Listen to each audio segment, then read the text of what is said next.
Hi, I'm Eric, and I'm a social studies educator, historian, and host of this, the Everything is a Primary Source podcast. I'm also an avid collector of popular culture artifacts. I love what I find at thrift store outlets, garage sale leftovers, and what I spot just making my way around the built world. I enjoy sorting through boxes of free books and magazines, not to mention online collections like Internet Archive and, of course, the Library of Congress. But you don't need to spend your time digging through bins or following online rabbit holes to get a look into the past. The movies and TV we watch, the books we read, and the games we play are all documents of the past. So is fashion, food, music, toys, even the roads we travel on and the places we live and work in. Everything is a primary source. This podcast is the result of exhibiting these kinds of artifacts in public, getting passersby to select an item they connect with, and then chatting with me to see what it says about the time, place, and people who made it. The conversation you are about to hear, therefore, is your history, my history, our history, through popular culture.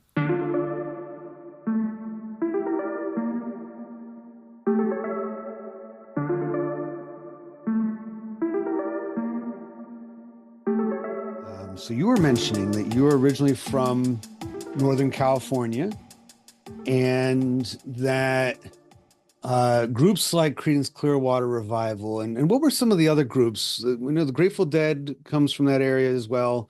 Jefferson Airplane. Jefferson Airplane is from there. What are some of the other groups that would kind of collectively make up this? Yeah, Janis Joplin and the holding company, also from San Francisco. Yeah, those are the ones that come to mind. Yeah. So, you know, I think when it comes to rock and roll, especially if we were to break it down into different waves of rock and roll, there seems to be epicenters or hubs. So in a way, this is actually a location question as well.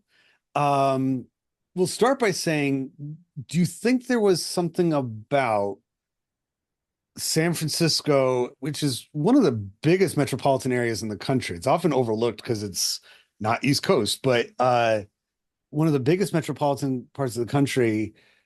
What was it about that particular environment that kind of like nourished and maybe even attracted musicians to create a fan base there? Sure. Well, gosh, going back just a few years, right? But as I recall, certainly there are a couple of college campuses that were also, um, I guess, magnets for the young, and that was UC Berkeley and Stanford University. So I think education had a bit to do with it. Also, the politics of laissez-faire was also quite a bit, I think, contributing to the culture of rock. But Monterey also, just down the coast from San Francisco, was host to a music festival. Um, I guess this is before Woodstock, but you had these burgeoning places and a promoter um, who had the Fillmore, which was a very, very popular place to play. If you played the Fillmore, then you were somebody. And Mm-hmm. I think um, that was another, not just the city itself, but that particular venue, was very, very, um, very important to the movement. Probably a little bit earlier in history, late 50s, early 60s, because you mentioned about the university campuses there. But it seemed to be that San Francisco was highly attractive to the beatniks, that they liked the culture. I'm curious if the natural geography of that area, maybe, I mean, it's very scenic, right? It's not and it doesn't have a lot of qualities that you'd expect in like Southern California. It's very distinct of its own. But is are these groups and their style of music an extension of things like the existing beatnik culture there, and maybe even some of the I mean, it's urban, but it doesn't have that concrete jungle feel as you would get in like Detroit or New York or something like that. Do you Yeah, think no, those relate? I agree that the peninsula itself, I think, was dominated by the Golden Gate Park, which plays much like New York Central Park. And I think there are certainly weekend concerts, weekend draw, picnics, and all. But as you say, the geography with the hills, the weather itself, high 50s, low 60s year round, um, was also attractive. But just north of the city, you've got the Marin County, you've got some of these foothills of giant redwoods. But also, as I recall, you've also got um, the Hells Angels were also uh, grown up during that period of time. And also, I think contemporaneously, you've got the Vietnam War, and a lot of the returning soldiers and the participants there, they did process through San Francisco uh, and the Travis Air Force Base, which it was just outside of the city. So you've really got a pretty strong confluence of cultural um, activity, not just the rock and roll, but Mhm. certainly a lot of the songs that were written were anti-establishment, anti-government, perhaps, um, and certainly anti-war. It's interesting though, because I think about some of these groups and just this album cover, and let's see if we can get Hannah and Tammy in on this too. If you didn't know all of those details about CCR and other groups being Northern California based and being influenced greatly by their surroundings, does this album cover indicate at all that they're from California, or even some of these songs, with the exception of Lodi, which is an actual place in California? I think the assumption is that they're from, maybe the southeastern part of the country. Um, what do you make of what status or role in society does this band seem to be trying to exude just in their album cover? Well, just not to date myself or anything, but I definitely listened to them when I was coming up. So they were very popular. But they're like a lot of like Leonard Skinner, all that. They kind of fit into that whole southern, almost southern rock Mhm. kind of thing that's kind of southern rock folk because you can put John Denver in there a little bit and Jimmy Buffett in there a little bit. And that's so much more, like you say, southeast country, rural, not city. They don't, none of those bands really gave you that city feel. They didn't even sing about the city that much Mhm. to me, or it didn't seem like it. Even a song like Down on the Corner Yeah. kind of makes you feel like you're in a small town, like you're in Mayberry or something, not in, like the corner of a bustling, city street or something like that. Um, and it's almost like, and I like that you mentioned about overlap, and this might have, sort of like a rising tide raises all ships in a way, where there's country groups. This is around the same time of outlaw country becoming popular, where you have like Waylon Jennings and Johnny Cash, turning into just Cash, and playing in prisons and stuff like that. That outlaw country inviting more rock and roll into their sound, but then rock and roll inviting more country into their sound. And so it's harder to distinguish. Like if I knew nothing else about CCR, and Hannah, maybe you're feeling this way too. If I was not familiar with CCR and I just look at this cover, I might put them in the same group as Leonard Skinner. I might put them in the same category as a country or maybe even like a bluegrass band. They kind of have that look. Yeah, I've never really listened to any of those bands, so I can't make a lot of comparison. But just based off of first impressions, if I were to see this in a music store, I would assume that it was like either a country or like a folk type album, old fashioned, and just kind of about, I guess, like carefreeness, maybe about childhood. I don't know, something about the lighting is kind of making me feel kind of nostalgic in a way. So those would be my first impressions just based off of the art. I would be curious as to who took that picture.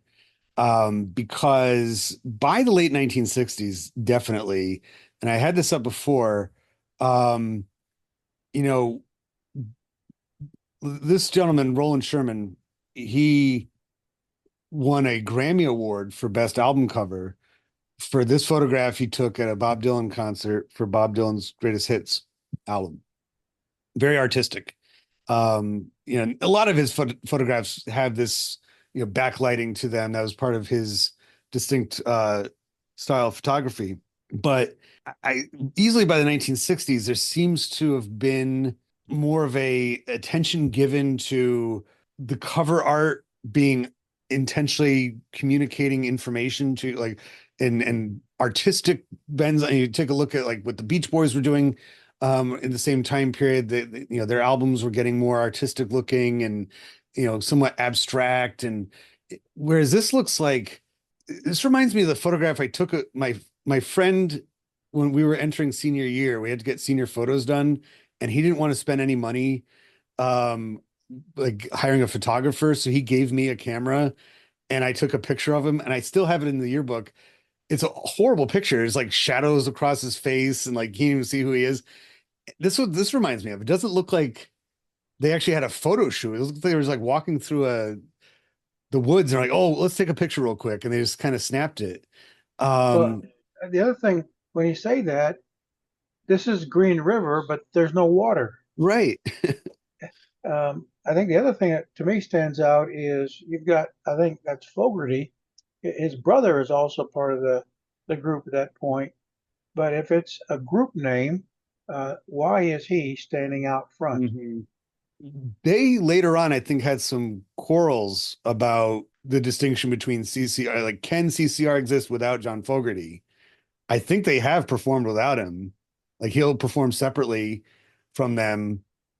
Again, kind of like the Beach Boys in recent years. They kind of, there's like three different iterations of the same group that tour separately. But this photograph, if there is any kind of posing going on, it's very much here's the leader of the band and three other guys, right? Like you're right about that. It's like they are showing status and role in the band with this very simple cover art that when you put the needle onto the record, this is the guy's voice that you're going to hear. The other guys don't really. I think there's very many backing vocals in most CCR songs. So what does this all tell us about, I guess, pop music in the late 1960s? I think pop music, rock and roll in particular, changed dramatically in that one decade. You listen to music from 1960, 1961, we're talking 2 minute long, simple songs, even pre-Beatles, very, very, basic love songs, not nothing of great substance. And the sound is very simple. You get to the end of the decade and this huge revolution in rock and roll had happened. CCR was, and John Fogerty, whatever his band was called, was obviously a part of that in some way, or at least benefiting from it because they had been performing rock and roll by as early as the 1950s. What do you think was feeding these sounds, kind of harder sounds, kind of more taking risks, taking chances with blending blues and country and rock all together? Was there anything social going on, political, that was feeding into these groups? Victor Um, said the Vietnam War, because if you consider Mad Men, the show, to be the 50s, after World War One, after World War II, and everybody was business and success and all that, and most of this mid to late 60s and 70s was literally a reaction against that, because they're the ones that got us into Vietnam. Because even the Hells Angels is kind of disaffected World War II veterans. That's kind of the basis of the motorcycle clubs mhm. in that time period. So a lot of it was just reaction, I think, against their parents who got us into Vietnam, and then, they didn't want to go, and And I they think just thought it wasn't a good war. And that TV, because people, I don't think, would have had the reaction to Vietnam that they did without the TV and being able to. We'd never seen war in our living rooms before like that. So I think that's yeah, one reason it was just like that. the war itself there, but there was also, I think, that civil rights movement certainly very, very strong in the 60s, but also um, certainly the assassination of the president in the early 60s, and um, certainly political stability was something to be sought. And even with the election of Nixon at the late 60s, he would have to soon leave office under some disgrace. So politically, domestically, besides the war, we had the issue of um, we need new leadership. We need something different. There is a certain sense of like almost rusticness to just even the name of the group. Um, when you think of revival, you think of like a religious, outdoor, second great awakening, weekend long, singing songs and getting in touch with nature, kind of, traveling sermon givers, preachers and things like that. Uh, and I think there was the way people reacted to that kind of political and social upheaval and turmoil and that wildness of the late 60s, it came in lots of different forms. And going back to what Hannah was saying too about this looking very folk-ish, that between the name of the group and just the style of their music and their look, it seems like their way of reacting and responding to this kind of climate was to harken back to a simpler time and place, right? To try to you know, get in touch with I mean, it is an odd name for a group. It's not like some of those earlier groups names, or either like just somebody like whoever lead singer was,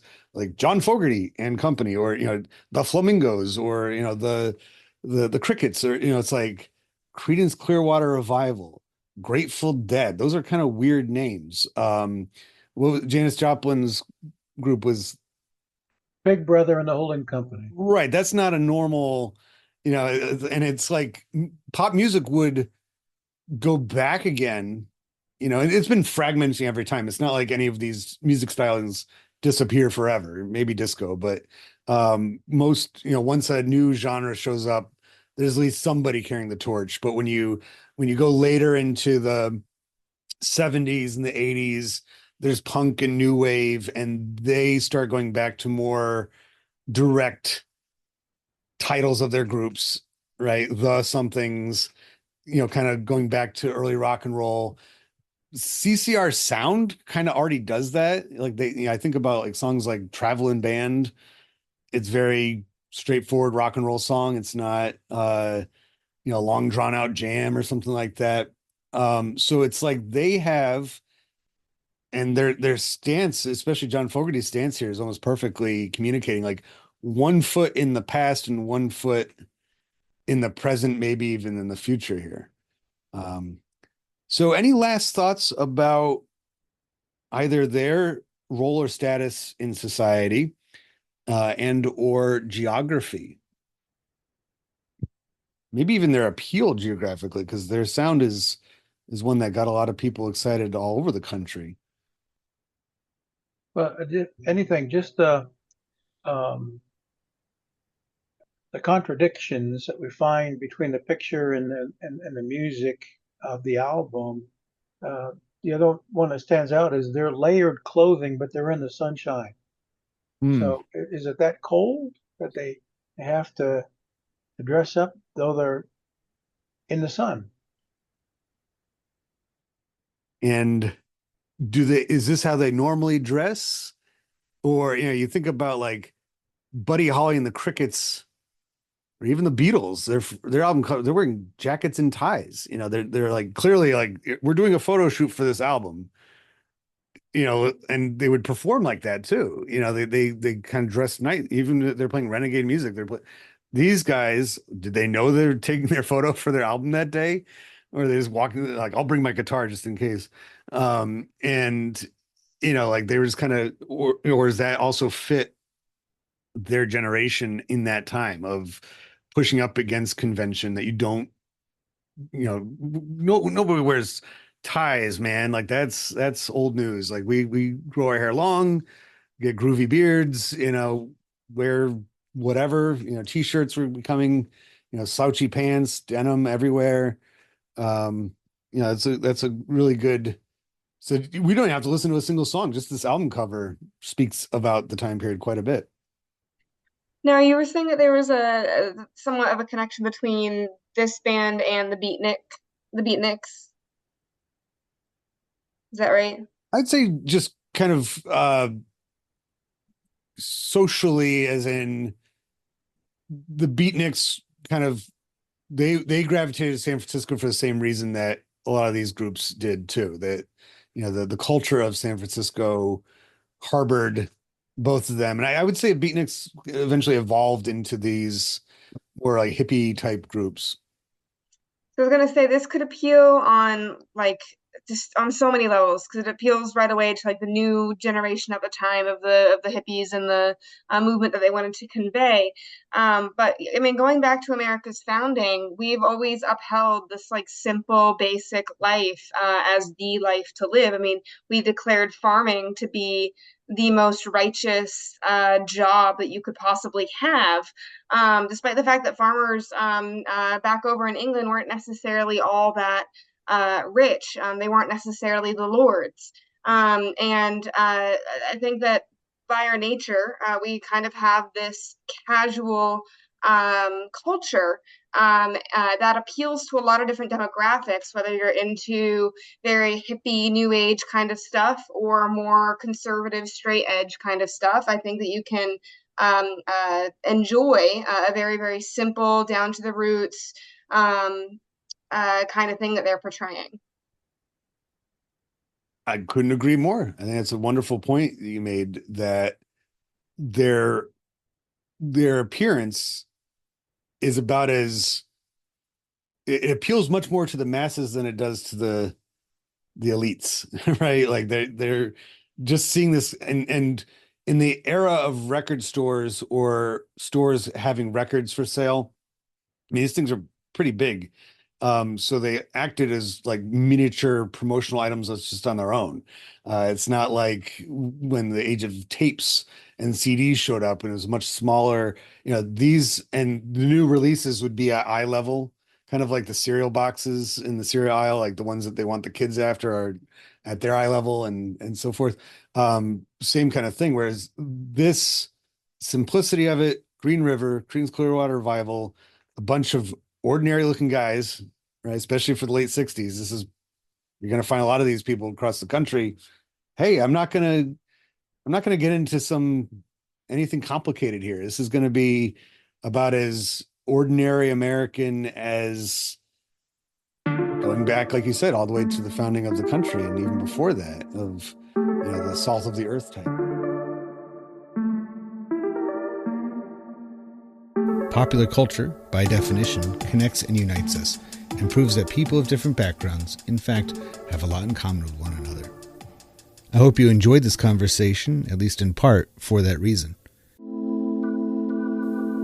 If it connects with you and you'd like to add to it, or any of the podcast episodes, just visit everything-history.com and search for the Everything is a Primary Source project, which can be found in the classroom section of the website. We'd love to hear what you have to say.